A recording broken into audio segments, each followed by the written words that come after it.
बिस्मिल्लाहिर्रहमानिर्रहीम। अस्सलाम वालेकुम 9th क्लास स्टूडेंट्स। तो आज के इस लेक्चर में हम लोग मैथमेटिक्स का चैप्टर नंबर 1 जो है वो स्टार्ट करेंगे। तो इसमें जो सबसे पहली चीज़ है वो मैं आपको बताऊंगा कि मैट्रिक्स क्या होता है। फ़र्ज़ करें कि हमारे पास कुछ डिजिट्स हैं, जैसे या नंबर, ये अल्फ़ाबेट्स हैं A B C D E F। तो अगर इनको हम लोग इस तरह से रोज़ और कॉलम्स की सूरत में लिख लें, ये मैंने ए बी को फर्स्ट रो में लिखा और सी डी को सेकंड रो में लिखा और ई एफ को थर्ड रो में लिखा। तो इस तरह से जो एलिमेंट्स हैं या जो चीज़ें हैं, अगर हम उनको रोज़ और कॉलम्स की सूरत में लिख के इस तरह स्क्वायर ब्रैकेट्स के अंदर क्लोज कर दें और इसका जो है वो कोई नाम रख दें, तो ये वाली जो अरेंजमेंट होती है इसको हम लोग मैट्रिक्स कहते हैं। मतलब कि मैट्रिक्स में एलिमेंट्स जो होते हैं वो रोज़ और कॉलम्स की सूरत में लिखे जाते हैं। ये जो आपको नज़र आ रही है ये फर्स्ट रो है, ये R1 है, ये वाली R2 है और ये वाली R3 है। तो इस मैट्रिक्स में मतलब 3 रोज़ हैं और ये वाला जो है, ये जो नीचे तक चल रहा है, ये जिस पे मैं लाइन लगा रहा हूँ, ये है कॉलम 1 और ये दूसरा जो है वो कॉलम 2 है। तो हमें क्या पता चला कि मैट्रिक्स में जो एलिमेंट्स हैं उनको रोज़ और कॉलम्स की सूरत में स्क्वायर ब्रैकेट्स में लिखा जाता है। मतलब क्या है, in matrix elements are arranged in the form of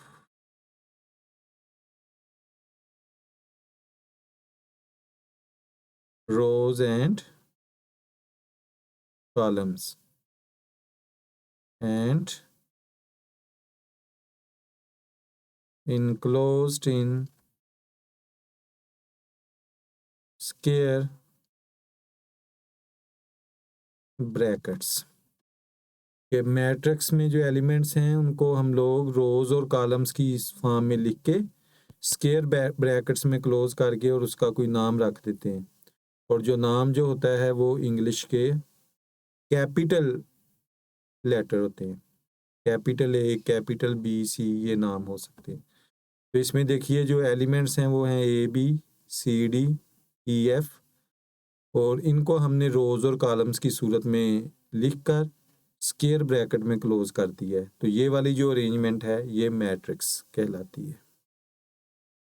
उसके बाद है जी rows and columns of a matrix. इसको मैं फिर दोबारा से एक्सप्लेन करता हूँ। मैं आपके सामने एक मैट्रिक्स लिख रहा हूँ और इसमें मैंने एलिमेंट्स लिखे हैं 1 2 3 और 4। ये जो हॉरिजॉन्टल हैं ये है रो 1 और ये है रो 2 और ये वाली जो वर्टिकल लाइंस होती हैं इनको हम लोग कॉलम कहते हैं। जैसे ये पहला कॉलम है और ये वाला दूसरा कॉलम है।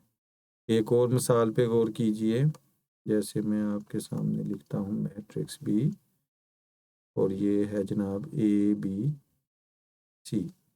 ये देखिए ये फर्स्ट रो है R1, ये है R2 और ये है R3 और ये वाला जो है ये है C1।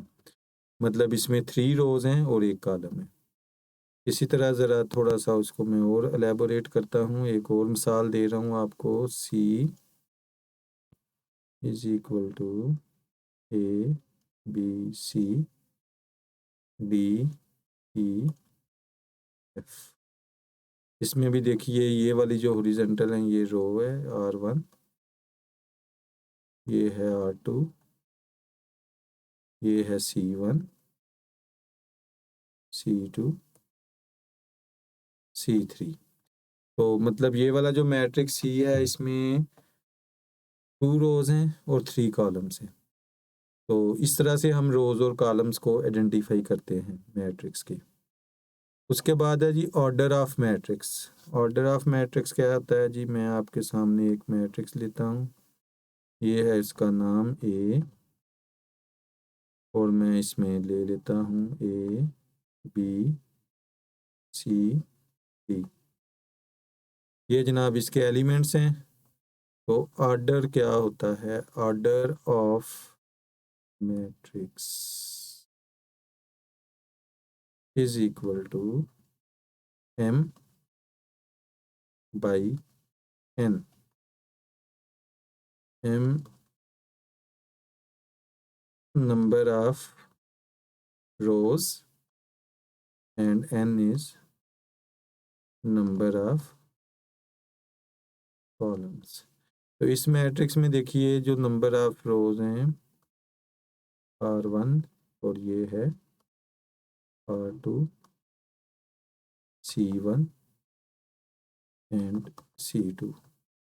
तो नंबर ऑफ रोज जो हैं वो 2 हैं और नंबर ऑफ कॉलम्स भी 2 हैं। तो इसका ऑर्डर हम ऐसे लिखेंगे, ऑर्डर जो है वो हमेशा उसके राइट कॉर्नर में लिखा जाता है। मैं दोबारा से इसी मैट्रिक्स को लिख रहा हूँ ए बी सी डी। तो यहाँ पे लिखेंगे ये 2 कॉलम्स और 2 रोज, ये जो है ये ऑर्डर ऑफ मैट्रिक्स है m बाई n। तो नंबर ऑफ रोज और नंबर ऑफ कॉलम्स, याद रखने की बात ये है कि नंबर ऑफ रोज को पहले लिखना है और नंबर ऑफ कॉलम्स को बाद में लिखना है। उसके बाद है जी इक्वल मैट्रिसेस। इक्वल मैट्रिसेस क्या होते हैं, मैं मिसाल से वाजे करता हूँ आपको। ये मैंने एक मैट्रिक्स लिख रहा हूँ 1 2 3 और 4। ये एक और मैट्रिक्स लिख रहा हूँ, उसका भी पहला कॉलम है 1 3 2 4।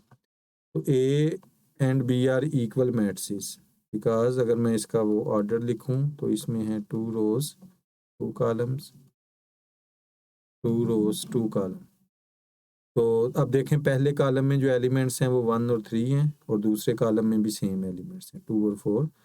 तो हम कह लेंगे A is equal to B.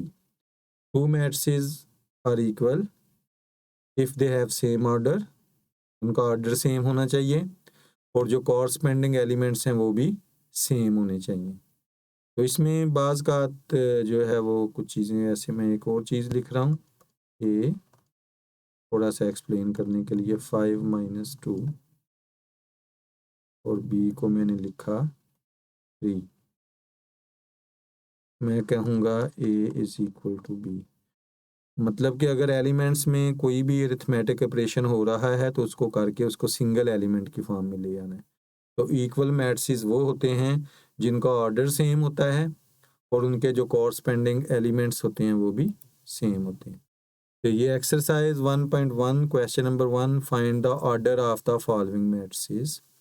तो इनका हमने ऑर्डर लिखना है। ये देखिए इसमें कितनी रोज हैं, 1 रो 2 रोज और 2 कॉलम। ये सिर्फ समझाने के लिए लाइन लगाई है। तो इसका ऑर्डर क्या आएगा 2/2। बी में भी देखें 2 रोज हैं और 2 कॉलम है। इसमें देखिए रो 1 है, कॉलम C1 एंड C2। तो फर्स्ट हम रोज लिखते हैं, ये आएगा 1/2। इसका देखिए first row, second row, third row और 1 कॉलम। तो कैसे लिखा जाएगा 3/1। इसको देखिए first row, second row, third row, first column, second column, then 3 rows 2 column, 1 row 1 column. इसका ऑर्डर आएगा 1/1। इसको देखिए this is R1 R2 R3, 3 रोज हैं। अब नंबर ऑफ कॉलम्स को देखिए 1 2 3। तो कितने कॉलम्स हैं 3, 3/3। इसको देखिए, इसका order first row, second row, 2 rows हैं, कॉलम्स 1 2 एंड 3 कॉलम्स है। तो ये वाले क्वेश्चन में हमने ऑर्डर लिखना था, तो देखें कैसे हमने उनमें नंबर ऑफ रोज और कॉलम्स को काउंट करना है। और जो मैट्रिक्स है उसका जो लोअर राइट होता है उस पे हम ऑर्डर लिख देते हैं। Now which of the following matrices are equal? A is equal to 3 and V, ये देखिए सी 5 2 3। तो हम लिख लेंगे, अपनी बात को कंक्लूड करेंगे कि A is equal to C, B 3 5,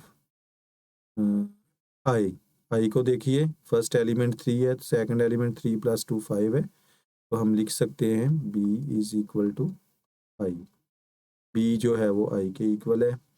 अब देखिए सी को हम पहले कर चुके हैं, डी को देखिए 5 3, 5 3 है कहीं पे, ये नहीं है। अब देखिए ई को 4 0 6 2, पहले कॉलम को देखिए 4 6, इसको देखिए 4 6 0 2, तो ई इज इक्वल टू जे। अब एफ को देखिए 2 6, हाँ जी 3 1 2, 3 + 3 6, तो हम लिख सकते हैं कि F is equal to G. H 4 0 6 2, H 4 6 0 2 and h is equal to j, and we can say h is equal to e। तो इस तरह से देखें हमने इक्वल मैट्रिसेस जो थे उनको आइडेंटिफाई किया, और उसी शर्त को हमने देखा जो हमने डिस्कस की थी कि इक्वल मैट्रिसेस होने के लिए ज़रूरी होता है कि ऑर्डर सेम हो और उसके जो कॉलम्स के एलिमेंट हैं उनको मैच करके देख लीजिए, अगर वो सेम है तो मैट्रिसेस इक्वल है। चलिए जी, अब है क्वेश्चन नंबर 3। तो इसमें हमें उसने दिए हुए हैं 2 मैट्रिसेस और इसको हमने सॉल्व करना है। तो 2 मैट्रिसेस आर इक्वल, तो फर्स्ट कॉलम के इक्वल होगा, हम लिख सकते हैं ए + सी, इधर फर्स्ट एलिमेंट क्या है 0, इसको हम कह लेंगे इक्वेशन 1। उसके बाद दूसरा देखिए c - 1 is equal to 3, equation number 2।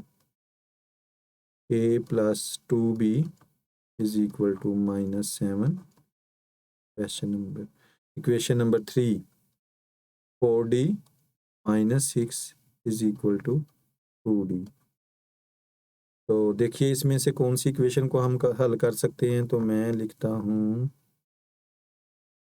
From equation number 2 c 3 - 1 + 1, c is equal to 4।